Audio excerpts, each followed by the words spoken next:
and welcome to my channel. I'm Carol and this is CarolCosmos, and in today's video we're going to be doing some sort of a makeup look. I want to create a blue eye. I'm going to be using the Magic Mini palette by Juvia's Place. It has a few blues that I really like. For example, it has the shade Yejidi, it has the shade Yemoja, and it has the shade Vi, which I think I really like. And also I'm going to be using 3 Colourpop singles that I have curated in this palette. It has a shade, I think, Lost and Found, Backstage, and this one I think is Quantum Sleep. So I'm going to be using all 6 shades, I think. Now obviously first I need to be priming my eyes, so I'm going to be using the Jade Essentials Eyelid Primer, and I'm just going to apply it on my eyes like you would any eye primer really. It's nothing fancy. My mirror is over there. So today I thought we can talk about quarantine, what to do, how to distract yourself, what I've been doing, things like that. First I'm going to talk about what I'm doing, basically. I have been trying to distract myself, and I have been doing something that I think I wouldn't have done had it not been for quarantine. I'm reading a 2,460 something pages book. I'm reading Les Miserables, and it is a great book. I'm using Kessie just to set my crease. So yeah, I am reading that. I took a break from it today because I was just getting tired of trying so hard to finish as much as I can, because I told myself that if I can finish the book while still in quarantine, then that means that I get to go to London and watch the musical live in theaters. Basically in the theater. Not as a movie, but as a play. Or a musical, really. That's kind of a motivation for me to do something, and something also to look forward to. So that's a good thing. So always give yourself something to look forward to. If plan something, plan a vacation, plan something that would help you be excited about not being in quarantine anymore. And that's definitely something that I'm looking forward to. I would love to go watch it in the theater. I have already thought that maybe October would be a good time for me to be doing that. So I'm definitely going to try to finish the book. I'm in page 500 something. I really don't know what page it is. 520, 530, something like that. Early 500s. So I basically finished about 1/5 of the book, which is slightly worrisome because that means that I need quarantine to be really long for me to achieve my goal. But I think once I get past the first half, maybe it'll get to be more and more exciting.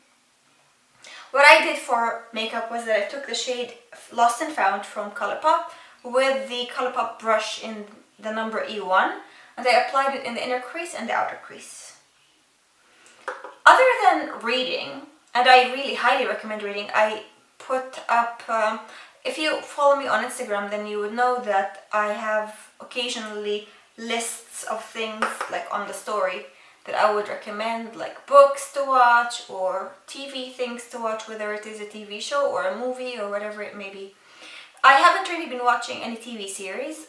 Recently I tried watching Freud, but I don't know, I couldn't get into it. I watched the first episode and I just could not get into it at all. For some reason, I really don't know. Maybe I should give it another shot, watch another episode, but I can't make myself do that right now, especially when I have a huge goal that is to finish this massive ass book. So I don't know about that. Anyways, what I have been watching though is the new season of Rupaul's Drag Race. And let me tell you that those queens are not here to try and give their best shot. They're there to kill it. Some of those queens have been really doing such a good job. My favorites. I'm going to predict the winner, and we'll see what ends up happening. But I think A perfect winner for this season would be Gigi Good. And a second close-up would be Jackie Cox. Well, 2 days ago I watched Grey's Anatomy, which is the 5th episode I think in the season, and I cannot help it. Each episode I'm wowed by her so much, by Gigi. So the first time you look at her, like, your first impression would be like, oh my gosh, she has such good style. And we know from like a few queens that sometimes style can basically mean that they don't really have much of a personality. But this Gigi is a triple threat. Amazing, amazing style, incredible personality, and she's fucking gorgeous. Like, she's just gorgeous. Her mug is always on point. Everything about her is just so perfect. Incredible. I love that Gigi. I'm like, I can talk about her for days. When she did the 3 bowl looks, I was just on the floor gagging. It was crazy good. And that look that she constructed was so well tailored. She is an incredible seamstress. And that's not really a surprise because her mom is a custom designer or custom maker for like this theater house or something. So she is very well experienced and she's well taught. Definitely her mom taught her quite a lot. And I checked the mom's account and she makes beautiful clothes. Like, she should be a designer, honestly. She should spread her wings and fly. I was very impressed. Go back a tiny bit and talk about what I just did. I took Backstage and I applied it on the inner corner and outer corner. I want to create sort of a halo look. I'm feeling the halo vibes and I think it would look cute with the sweater I'm wearing. Now I'm going to go to the Magic Mini by Juvia's place. I'm going to take the darkest blue, which is Yejidi, right here. I'm going to apply it also more compactly and more tightly in the inner and outer corner. Anyways, so as I was saying, I really think that this Gigi Good will win. But let's talk about my other favorites. And as I told you, I really love Jackie Cox, but I don't know if she should win. My heart went out for her when she talked about like parental expectations, especially because she's Persian and I'm Arab, and I know like parents expect their kids to have very academic sort of careers, that sometimes if you have like a creative mind or if you want to have a creative career, like if you want to be a singer, your parents are going to be like, well, how are you going to make money if you're a singer? Singers don't make money. Singers are just dreamers who aren't very practical, who are kind of silly. Like, who wants to be that?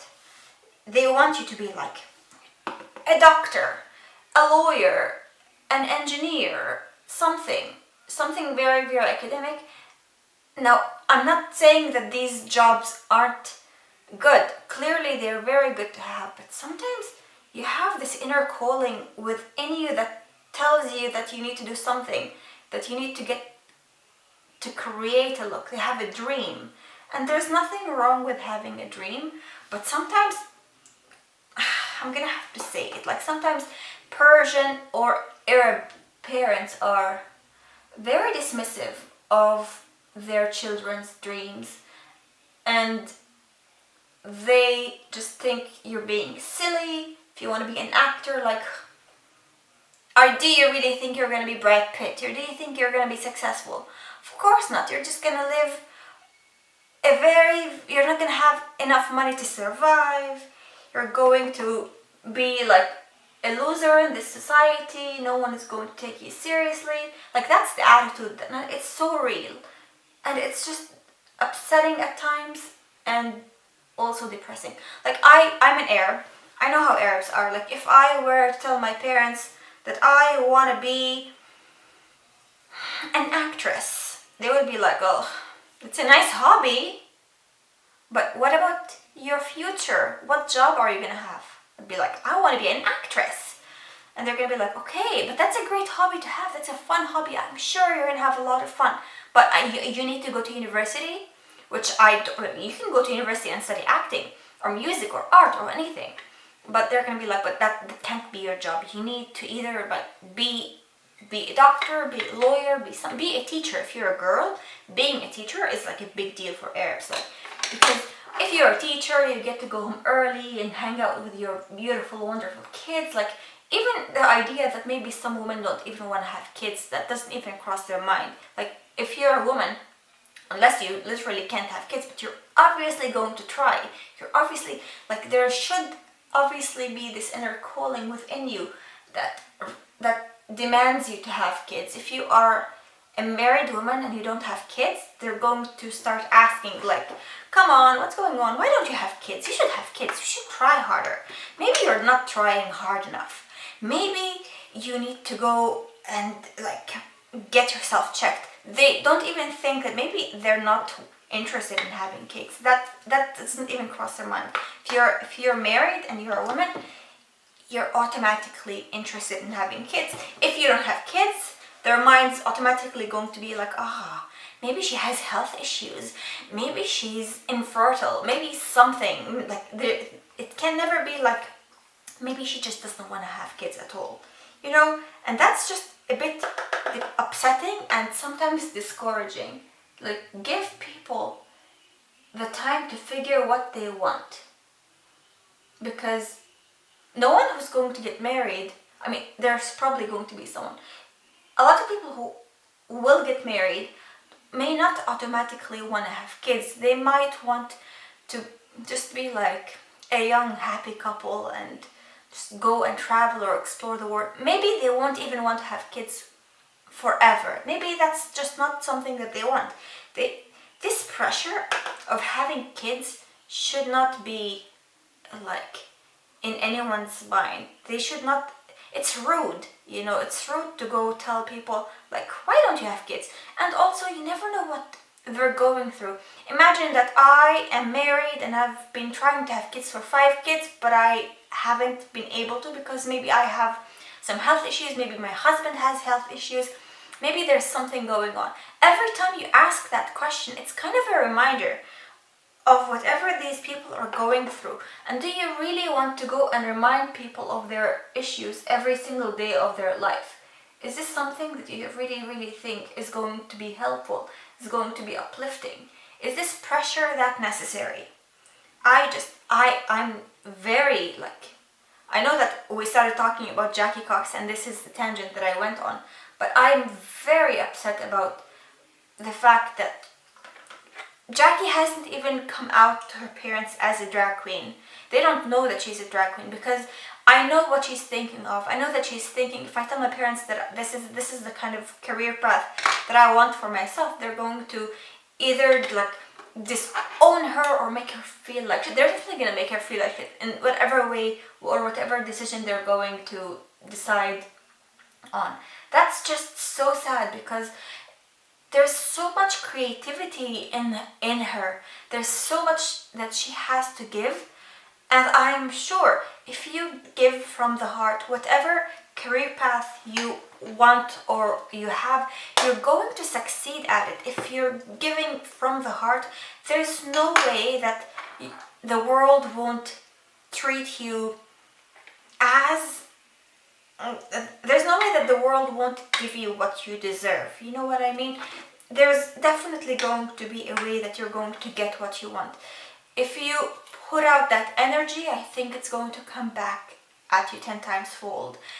If it's good energy, then so be it. And if it's bad energy also, if you're going to be like, I'm a loser, I'm never going to make anything of myself, and my life is a waste, it's just, I'm going to be in the same depressing spot for my entire life, then what do you expect will happen?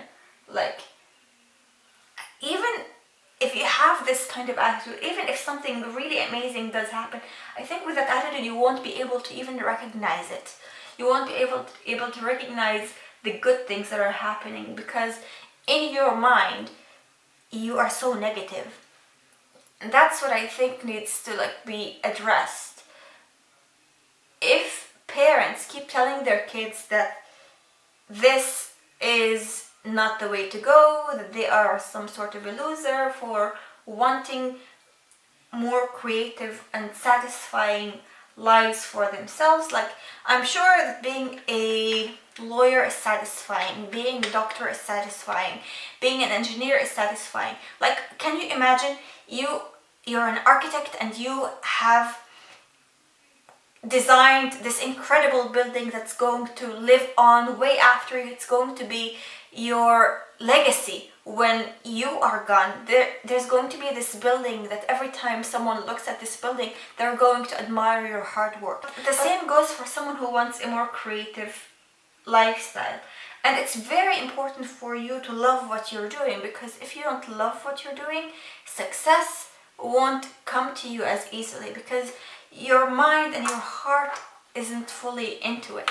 You know what I mean? Like, it's really important for anyone, whatever career path you decide to take, it's really important for you to really want it. Even if you want to be like a singer, you really have to love the music you're making. If you want to be a makeup artist, you really have to love the looks that you're creating. And if you're not happy with them, that's fine. Like, I'm sure not every singer has ever created a song and it's been like, this is my all-time favorite, every song is my all-time favorite. No, there's definitely like some work that you're going to create that you're gonna love more than others, and that's normal. But if there's a way that you can improve, you should definitely strive for being better and getting better at your craft, whatever it may be. But don't give up simply because you've been rejected. And even if you've been rejected, be proud of who you are and what you make, because there's only you that can bring you up or down. No one else can. Even if you think that probably I won't be that successful because no one else has ever done that before me or anything like that, just like know that it's not always true. And sometimes you are the key to your own success. Without you being fully immersed in what you're doing, no matter how good you are, like if you're a chef, if you are a chef and you're doing it because it's something you love, but your mind is always going to be like, well, I don't know, I doubt myself all the time and people around me doubt me too. Am I really that good? You're not fully into it. So I think it's going to affect your performance. I think being present in the moment and giving it your absolute best is the most important thing you can do to really like make yourself as successful as can be. It's really, really important for you to know that even if your closest environment does not have the faith in you that you think you deserve, you need to be your own advocate, you need to be your own supporter, you need to also have the confidence in you to know that nothing is out of reach, nothing is too difficult for you to reach. You are capable of being as successful as you can be. Just trying and just putting yourself out there, that is all it really takes for you to really be the success that you want to be. And everybody wants to be successful, everybody wants to be a star, everybody wants to be the best at their field that they can be. All it really takes is just giving it your best, just being present in the moment and doing something that even if other people around you don't believe you can do, but doing it still, that's all it really takes. So back to talking about Drag Race, let's talk about more queens that I like. I am a huge fan of Aiden Zane. I love Aiden Zane. I love the aesthetics. I love the looks that are turned out. I'm not a huge fan of Aiden in the ball looks, this kind of episode. I'm not a huge fan of the third look. I thought that it was just like minimal and not a lot done. But if you follow Aiden on Instagram, then Aiden revamped the look and made it look incredibly good with beautiful gloves and incredible like styling. The hat was fantastic. The hair was I thought the hair was incredible when he did the first look, like on the runway, but the way he turned it out at the end was exquisite. The end look was really good. I was hugely impressed, and his message was like, I know that I didn't do a good job, and I think that this is what I would have done if I could go back, or something like that. I don't really remember what he said, but I have to agree, like that look that he turned out was goals. It was so good. I was a big fan. I mean, I am a big fan of Aiden, and I'm always upset anytime, what's her name, Britta? I don't like Britta.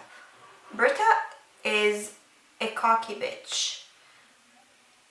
Every time that they are competing together, like in the worst, I think the third episode of the series, when both queens competed against each other, it was like the worst or something like that, when they were supposed to like produce a really bad but funny, bad on purpose kind of show. She was like, well, Aiden is the weak link, I'm going to do so much better than Aiden, blah blah blah. Like, put your mouth where your actions are. I was upset, but I thought that in that episode specifically, Aiden wasn't a shining star. But in Grey's Anatomy, in that look, I thought that Aiden was excellent. He was the best ghost you'd ever see. You're not going to see a lot of ghosts in your life, but all I'm saying is Aiden's ghost was exquisite. I loved it a lot. I thought he killed it. And I think I saw some parts of the promo where Britta was like, well, why weren't you in the bottom in that episode, like in the Grey's Anatomy episode?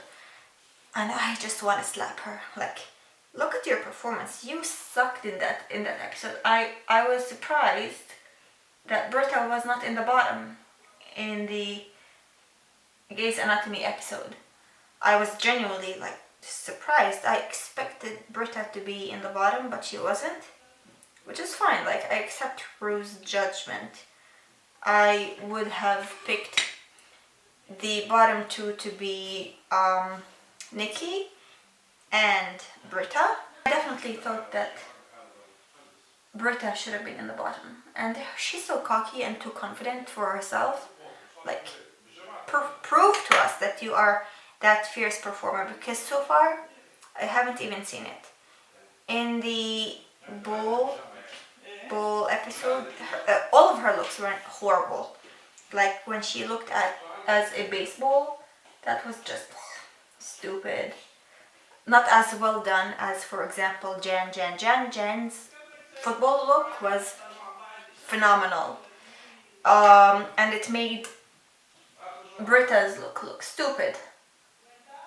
And then the pineapple corn look was just so dumb. I'm such a Britta hater, I know, and I get it. And people were like, well, Britta shouldn't have been in the bottom, it should have been Aiden and someone else, I can't remember. I was like, no, you got it wrong. I'm glad it was Britta in the bottom, because her ego checked, but clearly she's still this stupid proud bitch that I just don't understand and don't even want to. So don't even try to convince me that she's talented. I can't see it. I just ended up doing the entire thing behind camera. I used the Colourpop No Filter foundation. I used the Kiko powder and the Mirage powder by Jade. For my cheek products, I used the Yana Provis contour and bronzer. These two in the shade 1. For blush, I used Warm Hibiscus by Flower Beauty. For highlighters, I used the combination of the El Maquillage on the center of my face in Halo and the Jade in the shade 120. For my cheek highlighter, I don't know if you can see it, it's beautiful and shiny and reflective. And for lips, I used the combination of my Rupaul lipstick in 03. It's one of my favorites. And my Joseph Colors Katie, Desi, X, someone else in the Most. And that's basically really it. This is the final look. The message I'm trying to portray, or the message I'm trying to send and share in this video, is that don't let other people's image of your success define your success. You are the one creating your own opportunities. You are the one creating your own success. No one else has a say. If you're happy being whatever you want to be, just go for it, and you will find success if you put your heart and soul into it, no matter what it is. If you want to be an actor, a singer, a dancer, anything in the world, as long as you're doing it honestly and truthfully and you're putting your heart and soul into it, then success is meant to happen. It's bound to be. It's just how it is. So thank you so much for watching. And if ever Jackie Cox, it's not going to happen, but if ever Jackie Cox watches this video, I just hope that she will know that in my eyes, I understand what she's going through, because I am from a very similar background. I'm an Arab, she's Persian, so there's the same mentality here for you. And I know her struggle because I've struggled with the same battle, more or less. My parents haven't been very headstrong when it comes to being a specific thing, but when I studied English literature, then my parents were like, okay, you're meant to be a teacher. You have to be a teacher. Teacher, teacher, teacher, teacher, teacher, teacher, teacher this, teacher that, and all of that. And I like teaching, I don't love it. And hopefully in May, if everything goes well, I'm supposed to start taking an international tourism course so that I can become an international tour guide. And I think that that would be more satisfying to me, because when you're a travel guide, you're kind of teaching, but it's not always the same. And I hope at least it's not always the same, and it's more fun and it's more meaningful than teaching kids about present simple and present continuous, like, you know what I mean? So always go with what your heart tells you to go with, and you will find success if you're sure of yourself, if you're confident, if you trust yourself, and if you work hard. Same goes for drag queens, same goes for everything else. Thank you so much for watching, and I will see you in the next one. Don't forget to subscribe, like, and comment, and you can see some videos around me right now that you can start watching, and that's it. Watch RuPaul's Drag Race Season 12 because it's really, really good. Thank you so much, and I will see you soon. Bye.